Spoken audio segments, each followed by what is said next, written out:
kejepit, udah selesai ditolongin malah yang nolong digigit.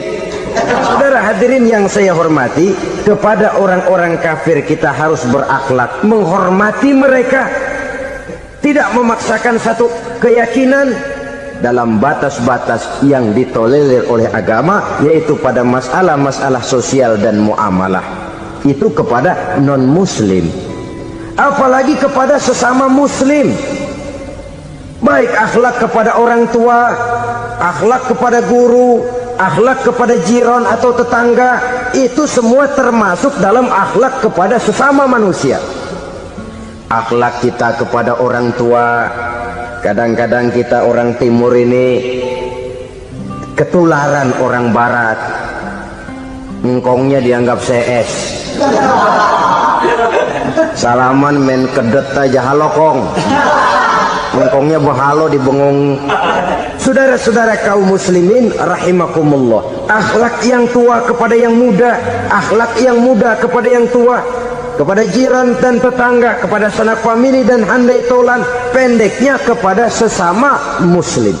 Tetangga ada haknya, ada hak tetangga yang kalau kita berakhlak itu harus dipenuhi. Contoh kecil, kalau saya beli radio, itu saya dong boleh berpikir, ini radio saya beli pakai uang saya setel di rumah saya, sekeras-kerasnya ada apa sama orang lain? Radio gua, yang beli gua pakai duit gua, gue setel di rumah gue, ada urusan apa sama orang lain? Itu kalau menurut saya. Tapi tetangga sebelah saya kan bisa juga ngomong begitu. Mata gue yang ngantuk, gue tidur di rumah gue, kenapa suara radio lu masuk kemari? Ketika itulah lalu kebebasan saya nyetel radio dibatasi oleh kebebasan tetangga saya yang mau tidur. Ini sudah akhlak namanya. Umpamanya lagi ada Nabi ajarkan, iza tobakhta maraqatan fa'akthir ma'aha wa ta'ahad jiranaka. Kalau kamu masak sayur, banyakin kuahnya, bagiin tetangga kamu. Bukan bagiannya itu yang jadi soal, tapi akhlak kepada tetangga. Udah tahu tetangganya kelaparan, diseksa, goreng ikan asin, se-RW baunya ngayap, kembang kempis orang nungguin. Saudara hadirin ma'asyiral muslimin rahimakumullah.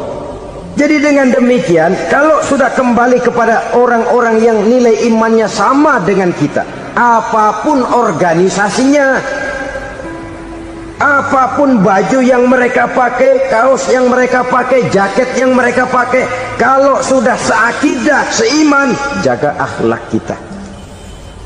Pendapat boleh berbeda, kaos boleh tidak sama, jaket boleh beraneka warna, bendera boleh beragam-ragam, tapi ukhuwah Islamiyah ini utamakan. Adalah lebih baik mencari persamaan dalam kehidupan dan bukan memperbesar perbedaan. Hanyalah dengan mengembangkan nilai-nilai akhlak semacam ini, toleransi tidak hanya diperlukan kepada yang non-muslim, kepada sesama muslim pun toleransi. Artinya apa? Jangan memponis amalan orang lain. Yang usolli, yang tidak usolli, berjalanlah menurut keyakinannya masing-masing. Jangan lalu memponis, itu namanya nggak toleransi. Kamu nggak pakai usolli ya? Enggak. Brengsek. Kamu pakai usolli ya? Iya. Bid'ah. Lah dua-duanya kagak yang bener. Kalau yang sembahyang kagak bener, bagaimana yang kagak sembahyang? Apa itu yang bener? Toleransi, setuju dengan perbedaan pendapat, jangan memponis amalan orang lain, karena kita hanya beramal, hak menerima adalah Allah subhanahu wa ta'ala. Jangan sebentar-bentar mencap bid'ah dolalah, finnar, neraka. Kayaknya neraka kapling orang tuanya kali. Gampang bener masukin orang ke neraka. Kita kadang-kadang bisa toleransi dengan orang luar, tapi kepada sesama muslim toleransi tidak sanggup kita adakan. Mengklaim merasa kita yang benar, orang lain salah semua, itu tidak toleransi namanya. Mentang-mentang jadi ustadz nih, satu-satunya ustadz di sini ya, Semuanya mesti ngaji kemari. Kalau nggak ngaji kemari Islamnya kurang tapi bener. Toleransi. Saudara-saudara kaum muslimin rahimakumullah, lapang dada menghargai orang yang berbeda pendapat, apalagi kalau perbedaan pendapat itu menyangkut hal-hal yang tidak prinsipil, menyangkut hal-hal yang sekunder dalam kehidupan beragama, menyangkut masalah-masalah yang dalam bahasa fikih disebut soal-soal furu'iyah. Tidak usah menyebabkan kita bersih tegang. Kepala sama hitam pendapat boleh berbeda dan halal. Bahkan Nabi mengatakan ikhtilafu ummati rahmatun, perbedaan pendapat di kalangan umatku bahkan menjadi rahmah, sepanjang perbedaan pendapat itu diiringi dengan rasa toleransi. Tapi kalau sudah main baku hantam, main klaim, memponis orang lain, akhirnya timbullah keretakan. Jangan heran kadang-kadang satu masjid dua kelir. Ya soal kelir boleh kelar-kelir, boleh kelar-kelir, tapi kalau harus terlalu mencolok menyebabkan timbulnya keretakan, saya kira yang akan turun bukan lagi rahmah tapi bala. Bala akan menimpa kita, jatuh kita menjadi umat yang lemah. Oleh karena di antara kita sendiri, sesama kita tidak pandai bertoleransi, tidak lapang dada. Ada anak muda kelihatannya mau majuan dikit, yang tua curiga. Nih kalau dia maju pasaran gua bangkrut dong nih. Lalu ditekan tuh anak ditekan melejit. Kadang-kadang yang tua maksudnya baik, mau memelihara, yang muda salah terima. Kan tua kejemur. Dari dulu sampai sekarang gitu-gitu doang, anak kemajuannya. Padahal yang tua barangkali maksudnya juga baik, mau memelihara. Sebenarnya kalau kita bisa mencoba mencari titik temu dengan alur komunikasi, tidak merasa diri yang paling benar, tapi toleransi, boyak menerima pendapat orang lain, setidaknya mau mendengar omongan orang. Yang susah kalau udah kena penyakit nggak mau ngerti omongan orang, nggak mau nerima pendapat orang. Kodok di kolong tempayan, cukeng kayu asem, asal ijo udah ijo aja ijo dah. Nggak ngerti omongan orang, yang kayak begini yang orang jadi kesandung. Oleh karena itu saudara-saudara, alangkah nikmatnya kehidupan ini apabila kita menyadari kita ini ummatan wahidah, satu umat yang satu, yang diikat dengan akidah. Kalau kepada yang non muslim saja kita diajarkan untuk berakhlak, apatah lagi kepada yang seiman, seakidah, sekeyakinan. Wajarkah perbedaan pendapat yang kecil-kecil lalu menyebabkan kita bertolak belakang, cerai-berai, centang perenang? Bila bertemu di jalan yang satu menyisih ke kiri, yang lain menyingkir ke kanan. Kalaupun juga bercampur di tengah kumpulan orang banyak, persis air dengan minyak. Yang atu melengos, yang atu madep mojok. Orang lain senyum, dia mau pada manyun. Saudara-saudara kaum muslimin rahimakumullah, realita ini walaupun tidak enak, pahit, tapi masih hidup di sebagian masyarakat kita. Ini yang perlu kita atasi. Soal toleransi kepada orang lain, sejarah sudah membuktikan.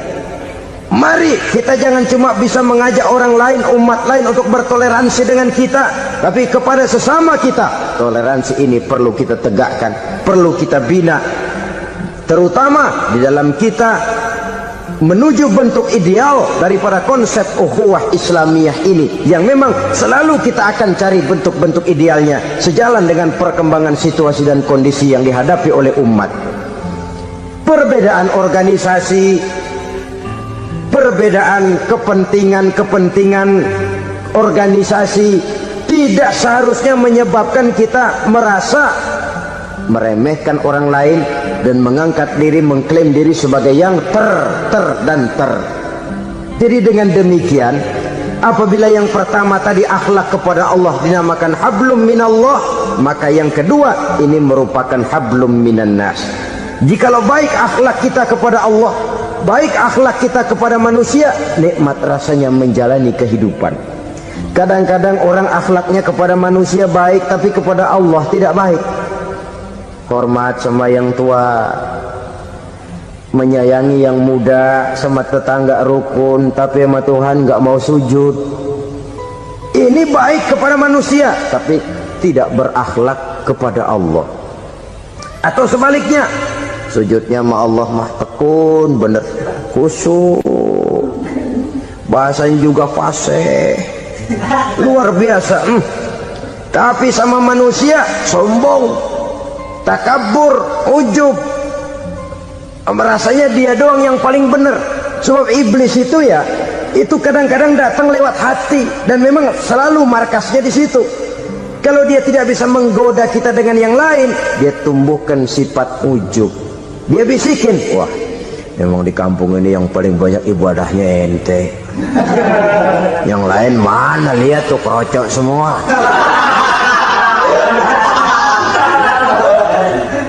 Lalu di hati orang itu tertanam sifat iya ya. Nah tatkala iya ya, dia sudah terkena serangan iblis. Akhirnya apa? Orang lain diremehin. Asalnya nggak mau sembahyang aja diajak salaman dan najis aja dah. Ketemu juga mukanya ditekuk 4. Akhirnya bukan ngajak malah ngenyek, ngina. Lah orang dihina makin jauh, makin tidak tersentuh. Bukan cara itu yang diajarkan oleh Rasul. Bahwa orang tidak mau sholat, tugas kita mengajak. Soal dia tidak sholat, itu dosa dia kepada Allah. Saudara-saudara kaum muslimin, ujub disuntikkan oleh iblis ke dalam hati kita. Sujudnya kepada Allah benar, tapi akhlaknya kepada sesama manusia merasa paling benar sendirian, merasa orang lain salah semua. Pokoknya kalau di luar lingkungannya udah kagak bener aja udah bahaya. Saudara-saudara, ini juga penyakit yang disuntikan oleh iblis. Sebab iblis itu tipu dayanya luar biasa, strateginya lihai. Makin tinggi kualitas iman, ya makin berat upaya iblis untuk menjerumuskan kita. Karenanya saya mengajak, marilah kita bertoleransi, baik kepada non muslim, lebih-lebih lagi kepada sesama muslim yang kebetulan berbeda baju, berbeda kaos, berbeda organisasi, lain bendera yang dibawanya. Tapi toleransi mari kita canangkan. Kita terikat oleh ukhuwah Islamiyah. 2. Yang ketiga, akhlak manusia kepada makhluk Allah lainnya di luar manusia. Saudara-saudara, dengan berakhlak kepada Allah, berakhlak kepada sesama manusia, berakhlak kepada makhluk Allah di luar manusia, baik flora maupun fauna, maka mudah-mudahan akan terciptalah satu ekosistem, satu lingkungan hidup yang membuat kita nikmat menjalani kehidupan ini. Rezeki dari Allah. Caranya saya kerja. Kerja itu cara, rezeki itu dari Allah datangnya. Bukankah di zaman sekarang kita sering terpleset? Ini merupakan cerminan dari rapuhnya akhlak kita kepada Allah Subhanahu wa ta'ala. Karena usaha saya memang, karena saya peras keringat banting tulang, tentu. Tapi sadarkah kita bahwa sepanjang yang bisa kita lakukan cuma berusaha, peras keringat banting tulang, pergi pagi pulang sore. Tapi bisakah kita memastikan hasil usaha kita? Apalagi yang paling dekat, misalnya saja yang sungguh-sungguh di luar jangkauan kemampuan kita, soal rezeki, soal jodoh, soal maut. Kitakah yang mengatur? Kitakah yang menentukan? Subhanallah. Manusia sungguh tidak berdaya menghadapi 3 hal paling pokok ini. Rezeki, kita cuma bekerja. Kitakah yang menentukan? Tidak. Kita berusaha saja, rezeki belum pasti dapat. Apalagi kalau kita tidak berusaha. Jangan terjebak dalam fatalisme. Belum perang udah nyerah. Emang dasar rezeki datangnya dari Tuhan, gak usah kerja dan ntar juga kalau dia datang. Dari mana datangnya? Kerja saja belum tentu dapat rezeki, apalagi kalau tidak kerja. Yang jelas usaha perlu, kepastian itu urusan Allah. Ini akhlak kepada Allah Subhanahu wa ta'ala. Jodoh juga begitu. Kita berusaha, kita berupaya, Allah menghendaki lain jadinya. Maut juga begitu. Siapa sih yang pengen ngadepi maut? Siapa sih yang pengen mati? Siapa sih yang pengen ketemu malaikat Israel? Tidak seorang pun kalau ditanya, kecuali mereka yang putus asa ya. Kalau otaknya masih normal, mau mati mesti belakangan dulu udah dikit. Tapi yang satu itu saudara, kalau dia sudah datang, tenaga mana yang bisa menolak? Kalau dia sudah berkunjung, kekuatan mana yang bisa menghindar? Kalau dia sudah ingin bertemu, kemana kita bisa melarikan diri? Manusia sepanjang yang dia lakukan hanya berusaha, tapi kepastian, ketentuan dari Allah Subhanahu wa ta'ala. Orang yang kufur nikmat, nutupin Allah. Dia merasa rezekinya adalah mutlak peres keringatnya, seolah-olah Allah nggak punya peranan apa-apa di situ. Oh, ini kan saya bisa rumah begini karena saya kerja keras. Oh, ini mobil saya begini saya kerja keras. Peres keringat banting tulang keras.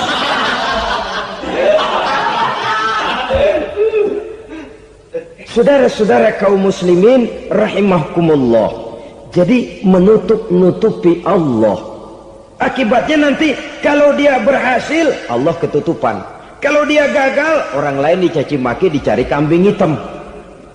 Yang kambing hitam kan mahal. Karena orang sering cari-cari kambing hitam. Jarang orang mau jujur kalau bertemu kesulitan lalu mencari sebab pada dirinya sendiri. Yang paling enak ya nyalain orang. Lo begitu. Orang lain yang paling enak kita salahin.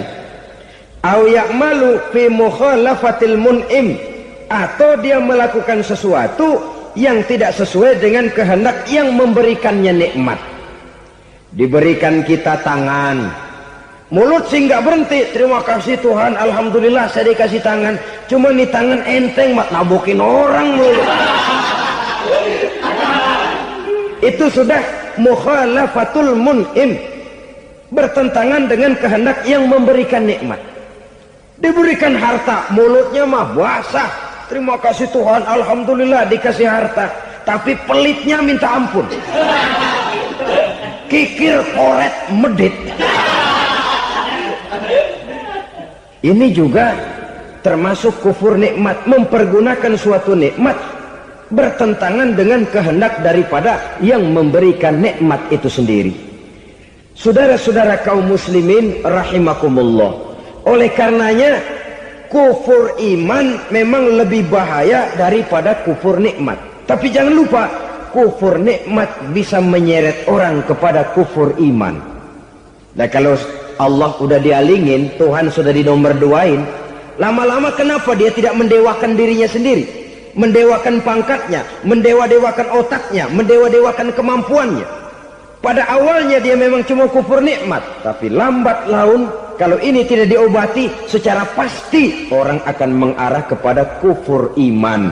Bisa berbentuk syirik, bisa berbentuk nifak, bisa berbentuk riddah. Saudara-saudara, oleh karena itu menjaga akhlak kepada Allah mutlak penting. Sebab apa? Kita tidak berakhlak kepada manusia saja, kita dikucilkan dari pergaulan. Kalau kita tidak berakhlak kepada Allah, dikucilkan oleh Allah. Hadis qudsi menyatakan, man lam yashkur ala na'ma'i wa lam yasbir ala bala'i falyakhruj min tahtis sama'i falyatlub rabban siwaya. Kata Allah, siapa orang yang tidak mau bersyukur terhadap nikmat yang aku berikan kepadanya dan tidak mau sabar terhadap ujian yang aku berikan kepadanya, falyakhruj min tahtis sama'i, persilakan saja keluar dari kolong langitku, waliyatlub rabban siwaya, tolong cari Tuhan lain selain daripada aku. Murka Allah, diusir, cuman gak kedengeran aja. Siapa yang tidak mau syukur terhadap nikmatku, siapa yang tidak mau sabar terhadap ujian yang aku berikan kepadanya, persilakan keluar dari kolong langitku ini, cari Tuhan lain selain aku. Langit Tuhan yang punya, Tuhan kita lawan, diusir dari kolong langit, mau pindah ke kolong mana?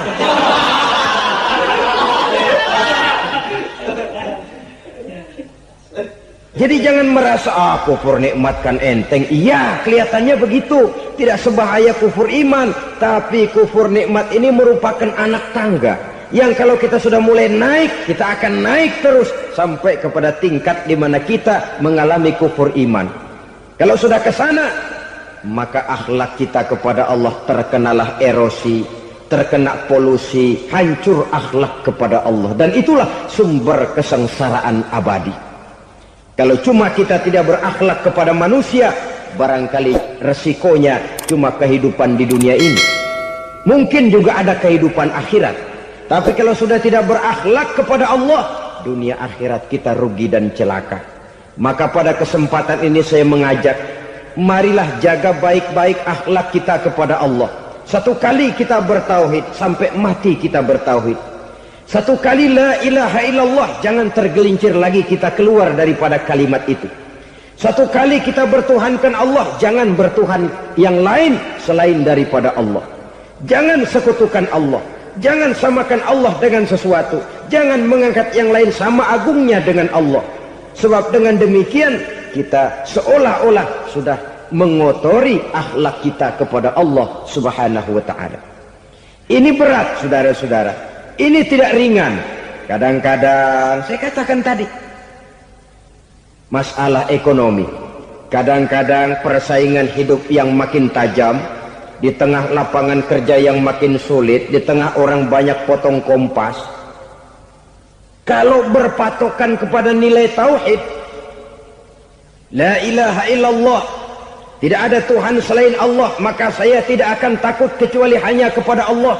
Saya tidak akan menggantungkan hidup kecuali hanya kepada Allah. Saya tidak akan minta rezeki kecuali hanya kepada Allah. Kadang-kadang situasi yang nekat membuat kita kehilangan keseimbangan, kehilangan pertimbangan, picik pandangan. Akibatnya kita merusak akhlak kepada Allah Subhanahu wa ta'ala. Ironinya kan orang sekarang kalau ditanya, lu nyolong ya? Iya. Kok berani? Emang. Lu nggak tahu Tuhan lihat? Tahu. Kok nyolong juga? Biarin. Kalau Tuhan mah lihat, jaga ribut. Enggak ribut katanya. Kalau orang lihat, 2 orang saja tahu, geger kelurahan. Ini kan sudah mendustai dirinya sendiri, sudah merusak akhlaknya kepada Allah Subhanahu wa ta'ala. Tuhan enggak ribut katanya. Saudara hadirin yang saya hormati, jadi oleh karenanya akhlak kita kepada Allah merupakan basis daripada kehidupan beragama. Kalau itu sudah mulai rapuh, mulai terkena erosi dan polusi, mulai rusak, dikhawatirkan nanti nilai ibadah kita kepada Allah juga akan turut ambruk karenanya. Saudara-saudara kaum muslimin rahimakumullah, tugas yang kedua memperbaiki akhlak manusia kepada sesama manusia. Kita tahu Islam sesuai dengan namanya adalah agama damai. Maka akhlak manusia kepada sesama manusia menempati porsi yang penting dalam kehidupan beragama. Bagaimana seorang muslim bergaul, bertata krama terhadap sesama manusia. Mari kita lihat lebih jauh persoalannya. Untuk memudahkan pembicaraan dari kacamata agama, kita kelompokkan saja manusia itu dalam 2. Pertama yang seiman, dan yang kedua yang tidak seiman. Yang tidak seiman itu kita sebut saja kufur atau kafir. Nah, kepada yang kafir pun kita diajarkan untuk berakhlak, apalagi kepada yang memang nyata-nyata seiman, sekeyakinan, seakidah.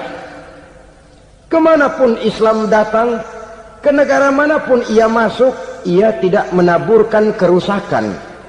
Jadi tidak benar kalau orang pernah itu menggambarkan, saking sentimennya seorang orientalis pernah menggambarkan Nabi Muhammad di tangan kirinya Quran, di tangan kanannya pedang, menggambarkan seolah-olah Islam dikembangkan dengan kekerasan.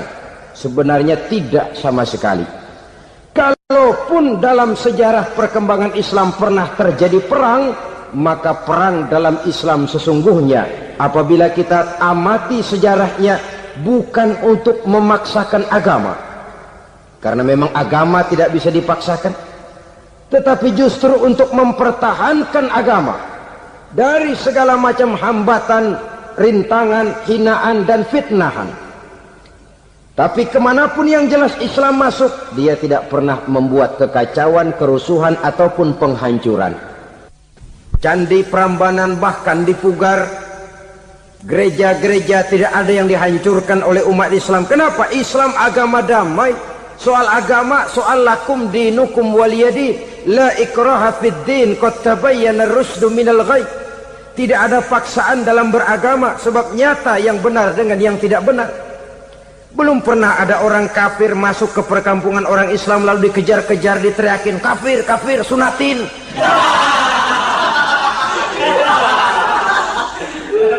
Belum pernah. Kenapa? Islam menghormati orang lain agama. Nah, yang kafir ini macam-macam, saudara. Ada kafir harbi. Nah, ini kafir kerok. Ini kafir yang nyata-nyata memproklamirkan permusuhan kepada umat Islam, nyata-nyata mengganggu ketenangan umat Islam. Kafir yang seperti ini yang boleh diperangi. Misalnya kita mau sembahyang Jumat dijagain, nggak boleh sembahyang Jumat, getok palanya. Kafir harbi artinya tantangan perang datang dari mereka, bukan kita yang mulai. Mereka yang buka front. Prinsipnya umat Islam tidak boleh mencari-cari musuh, tapi pun tidak boleh lari kalau ketemu musuh. Musuh jangan dicari, ketemu jangan lari. Karena itu kesan seolah-olah umat Islam ini teroris, umat Islam ini destroyer, umat Islam ini sering menimbulkan keonaran, kerusakan. Sungguh satu fitnahan yang sangat keji. Umat Islam adalah umat yang cinta damai. Islam di masa perkembangannya masuki Eropa melalui Selat Gibraltar, Jabal Tariq, memasuki Spanyol. Islam tidak pernah meruntuhkan gereja. Islam tidak pernah membunuh orang-orang Nasrani. Bahkan Islam mewariskan peradaban dan kebudayaan yang begitu tinggi nilainya di bidang ilmu pengetahuan. Sampai ketika itu Barat banyak mengkaji ilmu pengetahuan dari dunia Islam. Buku-buku berbahasa Arab diterjemahkan ke bahasa Yunani, dipelajari oleh para cendekiawan di negeri Barat sana. Mereka mengambil manfaat yang banyak dari masuknya Islam ke Eropa. Sementara gereja tetap berdiri dengan megahnya. Kuil-kuil tempat peribadatan tidak satupun yang diusik-usik. Kenapa? Islam agama yang cinta damai. Asal dia tidak diganggu, asal kehormatannya tidak dihinakan. Jadi kafir harbi, kafir yang nyata-nyata nantang perang, ngajak berkelahi. Itu kafir yang nyari penyakit. Kafir harbi ini boleh diperangi dengan catatan mereka yang memang mulai. Yang kedua kafir zimmi. Kafir zimmi, kafir yang hidup di tengah mayoritas muslim, tapi mereka mau hidup dengan aman, damai, tenang. Mereka wajib dilindungi. Bahkan Nabi pernah memberikan satu jaminan, man azazimiyan faqad azani. Siapa yang mengganggu orang kafir zimmi sama saja dengan mengganggu saya. Kehormatannya dijaga, harta bendanya dilindungi, anak istrinya pun dilindungi. Dan ini jadi kenyataan. Saudara bisa lihat di negara-negara yang mayoritas penduduknya beragama Islam, orang-orang kafir di luar Islam hidup dengan tenang, aman, damai. Di Saudi Arabia, di luar tanah haram, di luar Mekah dan Madinah, banyak orang-orang kafir mencari nafkah. Mereka tenang, aman, dilindungi undang-undang. Begitu di Mesir, begitu di negara Indonesia yang berdasarkan Pancasila ini.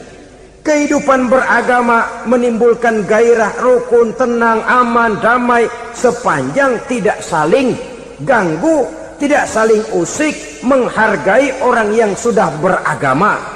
tidak menjadikan penganut suatu agama sebagai sasaran dari dakwah agama lainnya. Saudara-saudara kaum muslimin rahimakumullah.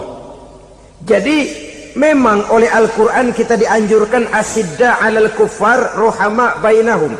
Tegas kepada orang kafir, kasih sayang kepada sesama muslim. Tapi tegas bukanlah berarti marah-marahan, bukan berarti musuh-musuhan, bukan ngajaki perang. Tegas dalam arti punya garis tentang kehidupan beragama, lakum dinukum waliyadin. Soal kehidupan sosial, mari kerjasama. Bangun jalan, ayo rame-rame. Siskamling, mari bebarengan.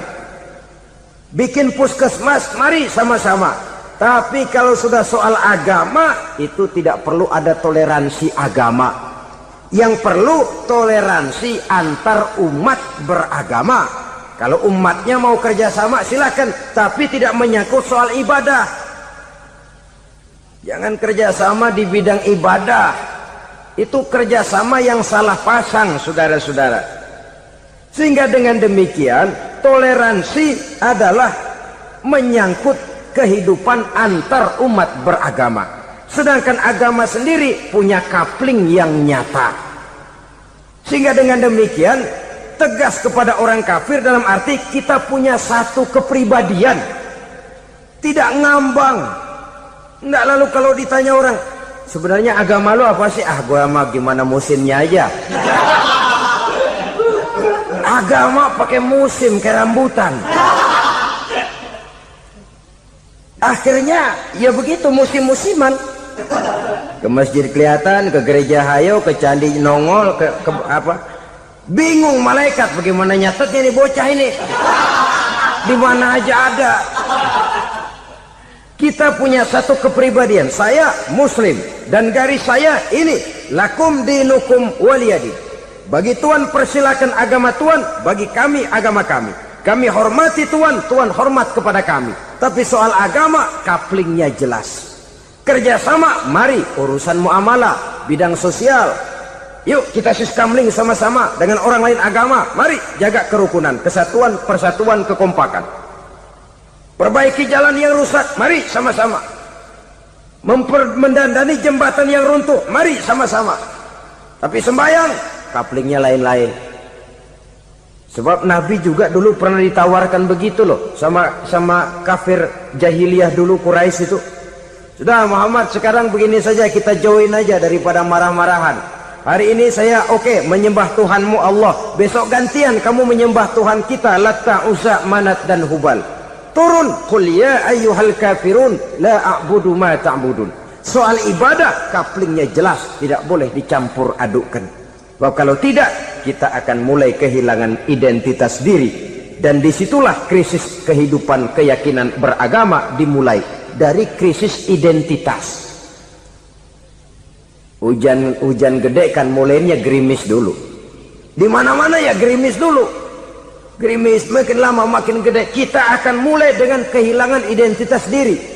Dari sana nanti kita malu mengakui keislaman kita.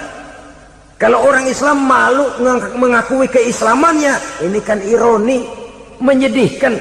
Ngakui Islamnya saja malu, menonjolkan keislamannya malu. Tidak ada rasa bangga beragama. Padahal ini modal dasar. Hanyalah dengan rasa bangga beragama kita lalu konsekuen. Bangga yang tidak konsekuen, wah pokoknya kan gua kan Islam, agama yang paling benar. Tapi hidupnya sendiri jauh dari tuntunan Islam, itu bangga yang tidak beralasan. Maka di zaman sekarang akhlak kita kepada Allah sering kena erosi, sering kena polusi. Mungkin karena sulitnya lapangan kerja, tingginya tensi ekonomi, persaingan hidup yang makin tajam, sulitnya mencari lapangan kerja, orang kadang-kadang nekat. Sedikit pertimbangan picik, pandangan, mudah melakukan potong kompas, sehingga terjadilah perbuatan-perbuatan yang memelencengkan akhlak kita kepada Allah Subhanahu wa ta'ala. Kadang-kadang terjebak mempercayai selain daripada Allah. Kadang-kadang terjebak di dalam mengagungkan yang selain daripada Allah lebih dari yang seharusnya.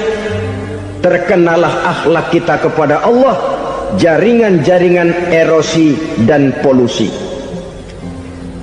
Kufur sebagai lawanan daripada tauhid merupakan sifat daripada orang yang tidak berakhlak kepada Allah. Bentuknya pertama bisa syirik. Syirik itu artinya meyakini ada Tuhan lain selain daripada Allah. Itu yang namanya syirik. Jadi percaya Tuhan ada, cuman Tuhannya kelebihan. Itu yang disebut syirik, dan itu merupakan cerminan dari akhlak yang rusak kepada Allah Subhanahu wa ta'ala. Berkeyakinan Tuhan lebih dari satu, berkeyakinan bahwa Tuhan itu beranak atau diperanakkan, atau mengagungkan sesuatu sama dengan Allah, atau menjadikan yang selain Allah sebagai tujuan akhir daripada perjalanan kehidupan ini, maka itu sudah terjebak kita dalam musyrik. Dan syirik satu dosa yang tidak berampun. Bahasa kasarnya, yang namanya syirik itu jenis bapak moyangnya dosa. Saudara-saudara, sebab itu saya pesan, kalau memang terpaksa, biasanya yang tinggal di kota-kota besar itu kalau tidak kepengen dosa kan susah. Kalau terpaksa harus bikin dosa, cari yang kecil-kecil saja, yang kira-kira taubatnya gampang. Umpamanya pulang sholat Jumat nukar sendal, umpama, yaitu jelas dosa. Tapi dosa yang taubatnya agak mudah. Jangan sampai terjebak ke dalam syirik, menyekutukan Allah. Kalau sudah menyekutukan Allah, Allah dimadu, murka benar Allah kepada kita. Innallaha la yaghfiru ayyushraka bih wa yaghfiru ma duna dzalika liman yasha.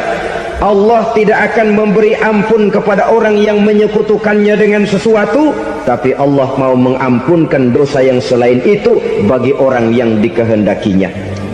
Jadi orang-orang yang sudah terjebak syirik, menyekutukan Allah, meyakini ada Tuhan lain selain daripada Allah, meyakini Tuhan beranak atau diperanakkan, bagaimanapun baiknya mereka di dunia, bagaimanapun sosial jiwanya, bagaimanapun pemurah tangannya memberikan santunan dan pertolongan kepada orang lain, kalau sudah syirik, seluruh nilai kebaikannya akan tidak ada gunanya lagi, karena tidak ada tempat nilai kebaikan itu bergantung.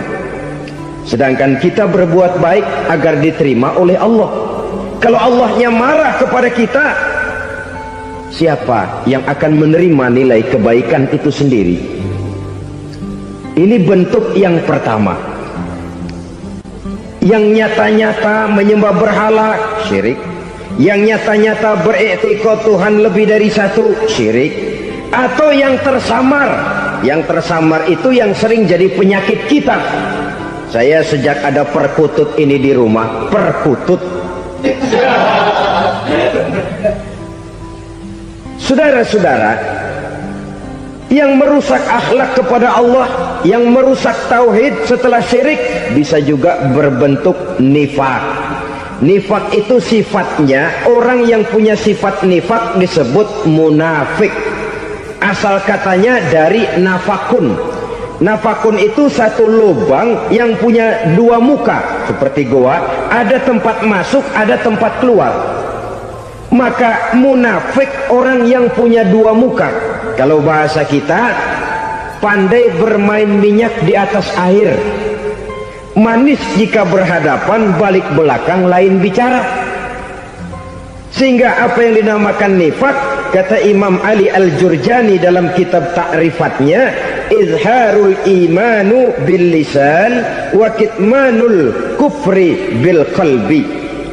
Menyatakan, menampakkan iman dengan lidahnya, tapi menyembunyikan kekafiran dalam hatinya. Dengan kata lain, lidahnya mah iman, hatinya mah kafir. Padahal hati itu yang dilihat, padahal hati itu yang dinilai. Kenapa lidahnya mengaku iman? Ya mungkin karena kepepet, mungkin karena kepentingan, Mungkin karena ingin mencari kelemahan orang, lalu dia pura-pura beriman, tapi sesungguhnya hatinya kufur. Ini merupakan penyakit munafik. Dan terus terang, menghadapi orang munafik jauh lebih berat daripada menghadapi orang kafir. Kenapa? Munafik ini kan musuh dalam selimut. Mau dibilang musuh nyata-nyata, apalagi di zaman Rasul ya, ketika periode Madinah, berat sekali menghadapi orang munafik. Mau dibilang kafir, kalau ketemu assalamualaikumnya medok juga. Mau dibilang mukmin, di belakang ngegerundel, nyari-nyari penyakit, nyari-nyari lantaran, mencari-cari gara-gara. Kalau kafir jelas kafirnya, kalau musyrik jelas musyriknya. Tapi munafik, di depan kita dia mengaku beriman, di belakang kita dia caci maki kita. Maka demikian rupa watak orang munafik Allah benci betul. Sampai dalam Quran orang munafik itu divonis innal munafiqin fid darkil asfal minan nar. Orang-orang munafik di dasar jurang neraka yang paling bawah, keraknya neraka. Saudara-saudara kaum muslimin rahimakumullah, sebab munafik sangat berbahaya, membahayakan umat, membahayakan agama. Di depan kita mereka ngaku pura-pura beriman, kalau pidato luar biasa memuji agama setinggi langit, menampakkan seolah-olah dia orang yang dekat dengan agama. Saudara-saudara, agama penting, agama mutlak. Tapi yang ngomong begitu agamanya apa? Remeng-remeng. Cuma sekedar lipstick, cuma sekedar dekorasi, cuma sekedar kamuflase buat ngibuli orang lain. Dia mengaku beragama, mengatakan agama mutlak, menganggap agama penting, seolah-olah memperhatikan benar tentang tatanan kehidupan beragama, tapi sebenarnya di hatinya tidak lebih berkecamuk penyakit-penyakit kufur. Maka sifat munafik ini termasuk menodai tauhid, artinya merusak akhlak kita kepada Allah Subhanahu wa ta'ala. Sifat yang ketiga yang juga merusak akhlak kita kepada Allah dinamakan riddah. Riddah itu sifatnya, orang yang punya sifat riddah disebut murtad. Murtad keluar dari Islam. Keluar dari Islam tentu tadinya di dalam Islam. Oleh satu perbuatan dia bisa menjadi murtad. Misalnya tadinya dia iman benar kepada Allah, tapi melarat. Kadang-kadang sehari masak, 3 hari libur. Akhirnya oleh kesulitan ekonomi dia tidak kuat. Ada yang menawarkan kebaikan, dibawain supermi, dibawain obat-obatan, diberikan beras. Goyah imannya, keluar dia dari Islam, ikut agama orang yang memberikan pertolongan kepadanya, memilih kesenangan sebentar dengan mengorbankan kebahagiaan yang kekal. Maka orang semacam itu riddah sifatnya, murtad orangnya, keluar dari Islam. Dan yang menyebabkan kita murtad bukan cuma orang nyata-nyata memproklamirkan diri keluar dari Islam tapi lalu mengikuti agama orang lain, bukan cuma itu. Mengakui ada Rasul lagi sesudah Nabi Muhammad bisa menyebabkan kita murtad. Mengingkari nikmat Allah bisa menyebabkan kita murtad. Meyakini semua agama benar bisa menyebabkan orang menjadi murtad. Meragukan kesempurnaan dan kelengkapan Al-Quran bisa menyebabkan orang jadi murtad. Mengingkari sunnah bisa menyebabkan orang menjadi murtad. Banyak hal-hal yang bisa mendatangkan penyakit riddah dan membuat pelakunya menjadi murtad. Dan ini menodai akhlak kita kepada Allah Subhanahu wa ta'ala. Itu tadi kufur iman, saudara-saudara. Nyata-nyata mengingkari Allah, baik dalam bentuk syirik, nifak, ataupun riddah. Kufur yang kedua dinamakan kufur nikmat. Apa itu kufur nikmat? Sitru nikmatil mun'im au ya'malu fi mukhalafatil mun'im. Menutup-nutup nikmat Allah, atau melakukan perbuatan yang menentang, bertentangan dengan kehendak yang memberikan nikmat. Jadi kufur nikmat pertama nutupin Tuhan. Tuhan jalingin. Duit lu banyak amat, dari mana? Gua kerja. Lalu kerjanya nomor satu. Orang yang berakhlak kepada Allah, dia akan menjawab, kamu uangnya kok banyak, dari mana? Rizki dari Allah. Caranya saya kerja. Kerja itu cara, rizki itu dari Allah datangnya. Bukankah di zaman sekarang kita sering terpeleset? Ini merupakan cerminan dari rapuhnya akhlak kita kepada Allah Subhanahu wa ta'ala. Karena usaha saya memang, karena saya peras keringat banting tulang, tentu. Tapi sadarkah kita bahwa sepanjang yang bisa kita lakukan cuma berusaha, peras keringat banting tulang? Soal rizki, soal jodoh, soal maut, kitakah yang mengatur? Kitakah yang menentukan? Subhanallah, manusia sungguh tidak berdaya menghadapi tiga hal paling pokok ini. Rezeki, kita cuma bekerja. Kitakah yang menentukan? Tidak. Kita berusaha saja rezeki belum pasti dapat, apalagi kalau kita tidak berusaha. Jangan terjebak dalam fatalisme, belum perang udah nyerah. Emang dasar rezeki datangnya dari Tuhan, gak usah kerja, dan ntar juga kalau dia datang. Dari mana datangnya? Kerja saja belum tentu dapat rezeki, apalagi kalau tidak kerja. Yang jelas usaha perlu kepastian, itu urusan Allah. Ini akhlak kepada Allah Subhanahu wa ta'ala. Jodoh juga begitu. Kita berusaha, kita berupaya, Allah menghendaki lain jadinya. Maut juga begitu. Siapa sih yang pengen ngadepi maut? Siapa sih yang pengen mati? Siapa sih yang pengen ketemu malaikat Israel? Tidak seorang pun kalau ditanya, kecuali mereka yang putus asa ya. Kalau otaknya masih normal, mau mati mesti belakangan dulu dikit. Tapi yang satu itu saudara, kalau dia sudah datang, tenaga mana yang bisa menolak? Kalau dia sudah berkunjung, kekuatan mana yang bisa menghindar? Kalau dia sudah ingin bertemu, kemana kita bisa melarikan diri? Manusia sepanjang yang dia lakukan hanya berusaha, tapi kepastian, ketentuan dari Allah Subhanahu wa ta'ala. Orang yang kufur nikmat, nutupin Allah. Dia merasa rezekinya adalah mutlak peras keringatnya, seolah-olah Allah nggak punya peranan apa-apa di situ. Oh, ini kan saya bisa rumah begini karena saya kerja keras. Oh, ini mobil saya begini, saya kerja keras. Peras keringat banting tulang keras.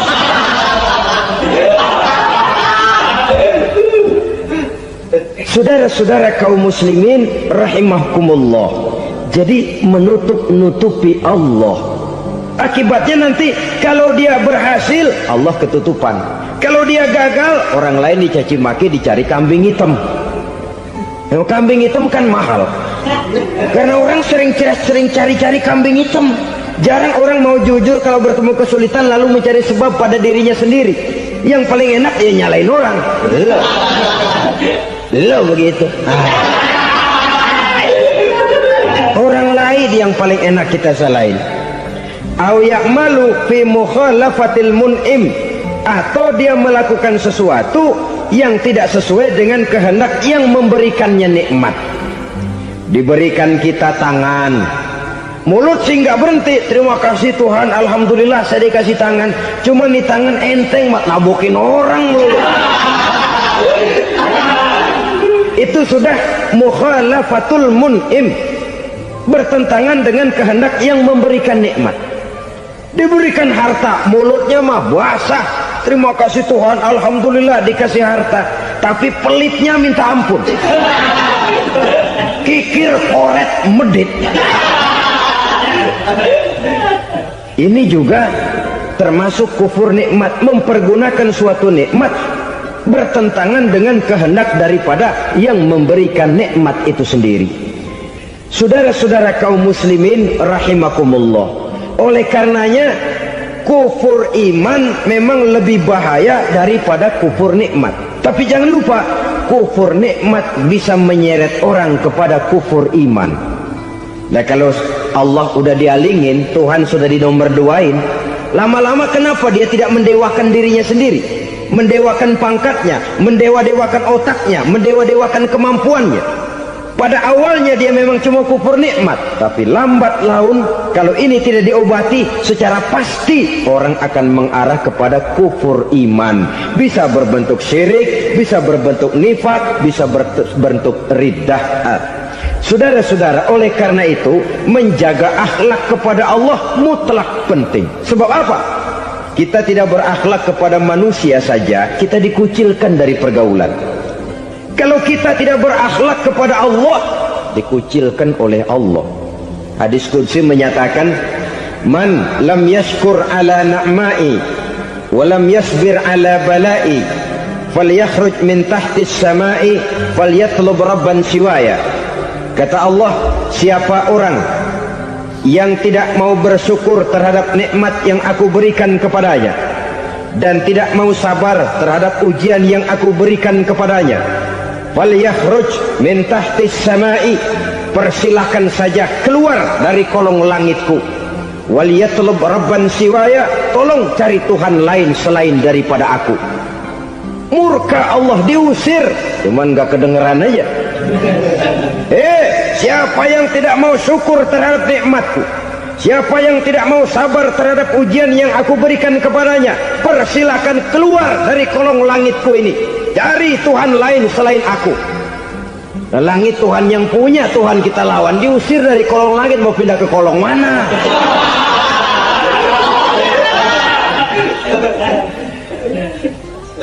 Jadi jangan merasa kufur nikmat kan enteng. Iya, kelihatannya begitu, tidak sebahaya kufur iman. Tapi kufur nikmat ini merupakan anak tangga yang kalau kita sudah mulai naik, kita akan naik terus sampai kepada tingkat di mana kita mengalami kufur iman. Kalau sudah ke sana, maka akhlak kita kepada Allah terkenalah erosi, terkena polusi, hancur akhlak kepada Allah, dan itulah sumber kesengsaraan abadi. Kalau cuma kita tidak berakhlak kepada manusia, barangkali resikonya cuma kehidupan di dunia ini. Mungkin juga ada kehidupan akhirat. Tapi kalau sudah tidak berakhlak kepada Allah, dunia akhirat kita rugi dan celaka. Maka pada kesempatan ini saya mengajak, marilah jaga baik-baik akhlak kita kepada Allah. Satu kali kita bertauhid, sampai mati kita bertauhid. Satu kali la ilaha illallah, jangan tergelincir lagi kita keluar daripada kalimat itu.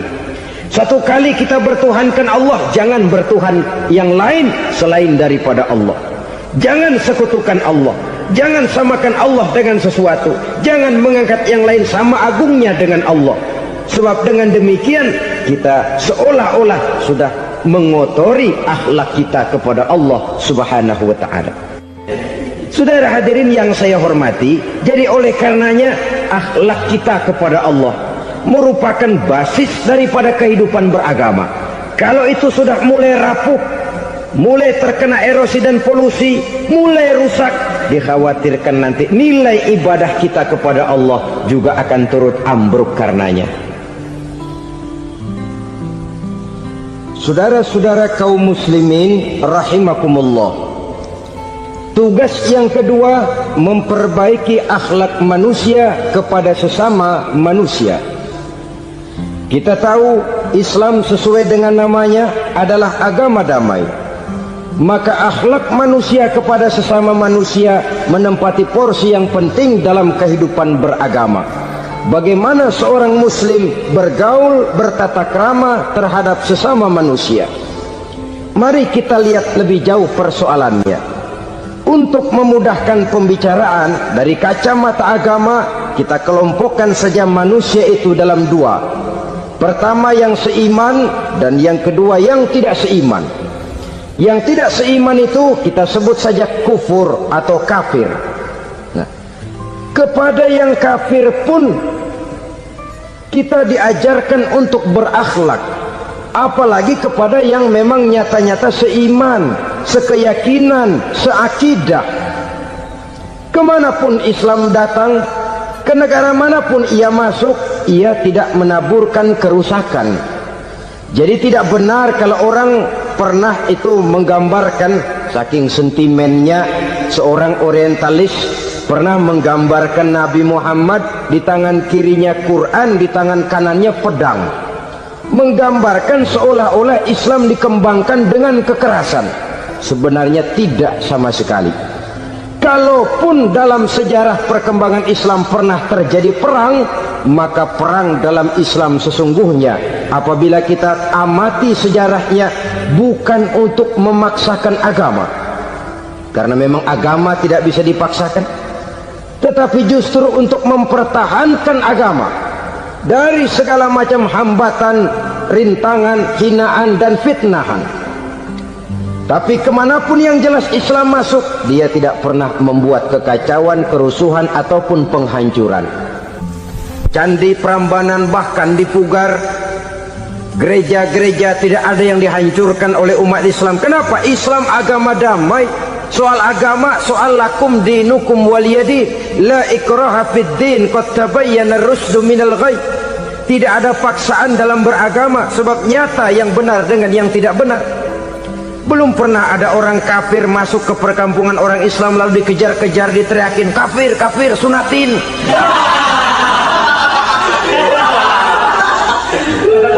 Belum pernah.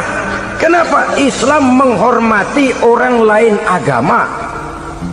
Nah, yang kafir ini macam-macam, saudara. Ada kafir harbi. Nah, ini kafir kerok.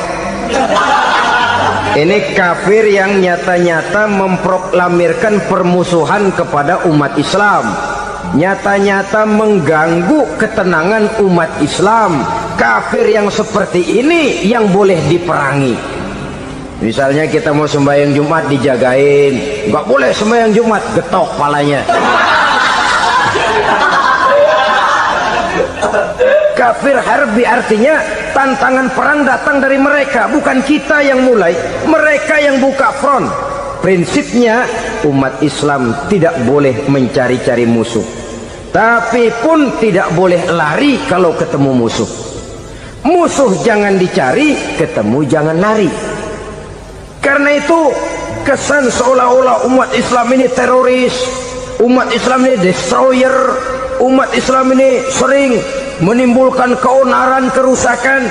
Sungguh satu fitnahan yang sangat keji. Umat Islam adalah umat yang cinta damai.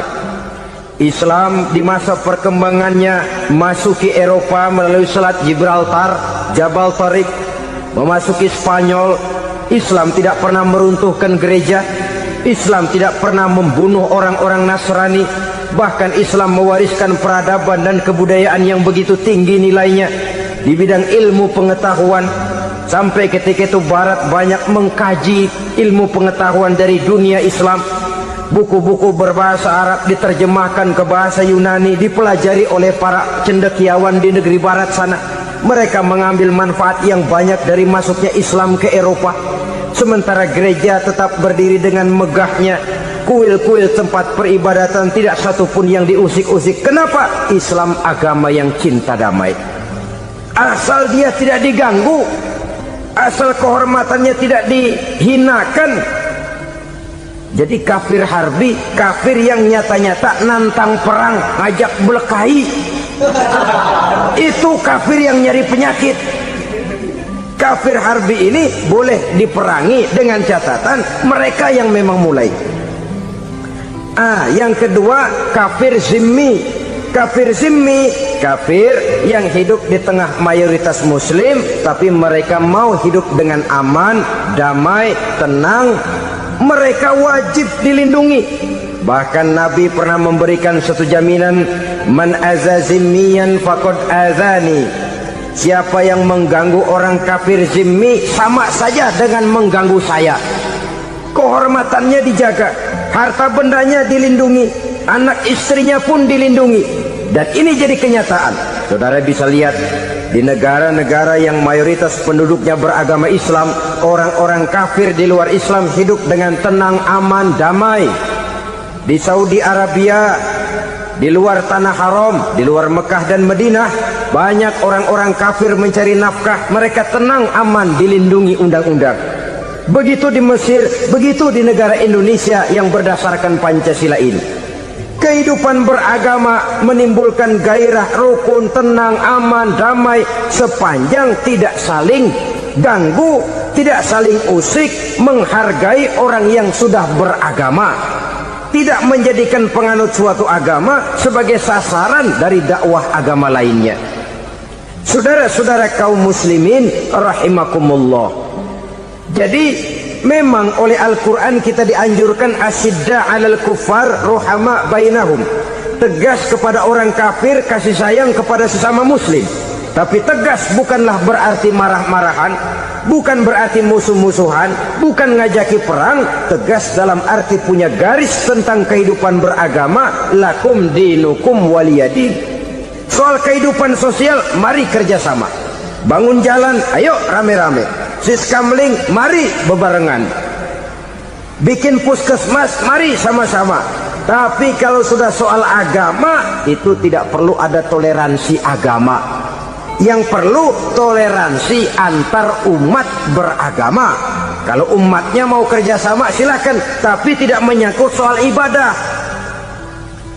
Jangan kerjasama di bidang ibadah.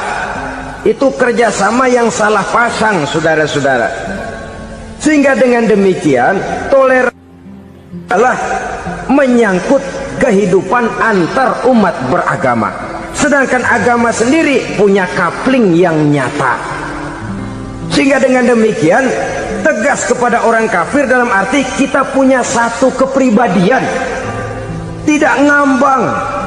Enggak, lalu kalau ditanya orang, sebenarnya agama lu apa sih? Ah, gua mah gimana musimnya aja. Agama pakai musim kayak rambutan. Akhirnya ya begitu, musim-musiman. Ke masjid kelihatan, ke gereja hayo, ke candi nongol, ke apa? Bingung malaikat bagaimana nyatetnya nih bocah ini. Di mana aja ada. Kita punya satu kepribadian. Saya muslim dan garis saya ini, lakum dinukum waliyadin. Bagi Tuhan persilakan agama Tuhan, bagi kami agama kami. Kami hormati Tuhan, Tuhan hormat kepada kami. Tapi soal agama, kaplingnya jelas. Kerjasama, mari urusan muamalah, bidang sosial. Yuk kita siskamling sama-sama dengan orang lain agama. Mari jaga kerukunan, kesatuan, persatuan, kekompakan. Perbaiki jalan yang rusak, mari sama-sama. Mendandani jembatan yang runtuh, mari sama-sama. Tapi sembahyang, kaplingnya lain-lain. Sebab Nabi juga dulu pernah ditawarkan begitu loh sama kafir jahiliyah dulu, Quraisy itu. Sudah Muhammad, sekarang begini saja, kita join aja daripada marah-marahan. Hari ini saya oke, menyembah Tuhanmu Allah. Besok gantian kamu menyembah Tuhan kita, Latta, Uzza, Manat dan Hubal. Turun, qul ya ayyuhal kafirun la a'budu ma ta'budun. Soal ibadah kaplingnya jelas, tidak boleh dicampur adukkan. Sebab kalau tidak, kita akan mulai kehilangan identitas diri. Dan disitulah krisis kehidupan keyakinan beragama dimulai, dari krisis identitas. Hujan gede kan mulainya gerimis dulu. Di mana-mana ya gerimis dulu. Gerimis makin lama makin gede. Kita akan mulai dengan kehilangan identitas diri. Dari sana nanti kita malu mengakui keislaman kita. Kalau orang Islam malu mengakui keislamannya, ini kan ironi, menyedihkan. Ngakui Islamnya saja malu, menonjolkan keislamannya malu. Tidak ada rasa bangga beragama. Padahal ini modal dasar. Hanyalah dengan rasa bangga beragama kita lalu konsekuen. Bangga yang tidak konsekuen, wah pokoknya kan gua kan Islam, agama yang paling benar. Tapi hidupnya sendiri jauh dari tuntunan Islam. Itu bangga yang tidak beralasan, bangga yang tidak perlu dibanggakan sebenarnya. Kebanggaan yang membuat kita konsekuen dan dekat dengan kehidupan beragama. Jadi dengan demikian saudara-saudara, kepada non-muslim kita juga harus berakhlak. Bukankah ini sudah dicontohkan oleh Rasul? Bagaimana beliau disambiti orang di Taif, yang menyambiti malah didoakan. Bagaimana Suraqah mau membunuh beliau, malah Suraqah didoakan. Bagaimana Abu Jahal dan Abu Lahab saking mangkalnya Ini Abu Jahal pernah gali lubang di kamarnya sendiri, di depan tempat tidurnya. Setelah dia gali lubang, ditutupin pakai keraras korma. Lalu dia tarik selimut, belagak meriang. Dia pesan pesuruhnya, bilangin Muhammad encangnya meriang.